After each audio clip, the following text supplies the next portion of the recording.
Hi, my name is Hannah Gillum. Today I'm going to be talking about how to support the whole student. There are many unique aspects in elementary students' language development. Elementary students have rapid growth in their language skills. They develop skills in grammar and their vocabulary enhances. They develop conversational skills and learn how to understand figurative language. They learn how to speak in complete sentences and they start using more complex sentences. Language acquisition affects other areas of their development, including cognitive and social emotional. Some cognitive effects include problem solving and memory. Long-term memory is developed during elementary school. Some social emotional effects include emotional expression and self-regulation.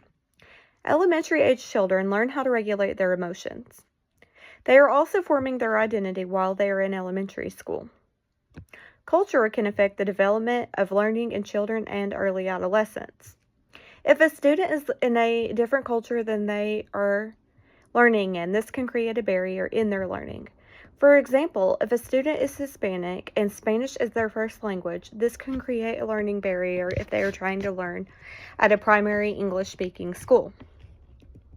Social economic status, including poverty, can affect the development and learning of children and early adolescence. When a student faces financial hardships, this can result in many barriers. One of the biggest barriers is access to resources. Schools all across the country have shifted from being paper and textbook-based to technology and computer-based. Most schools do provide students with computers to complete assignments.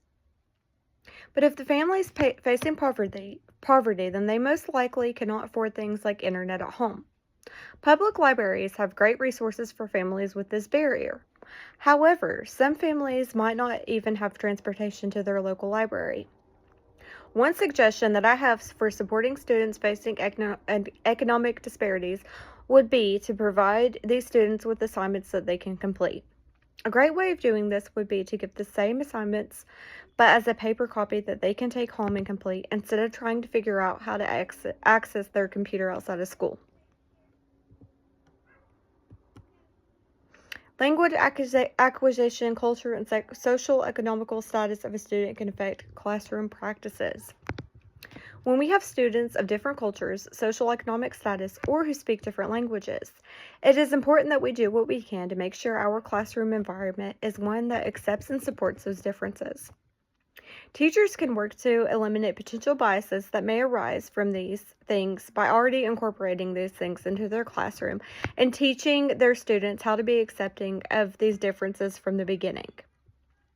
Teachers can support diverse languages and cultures in the classroom to further promote student learning and development. One way the teacher can do this is by getting to know their students.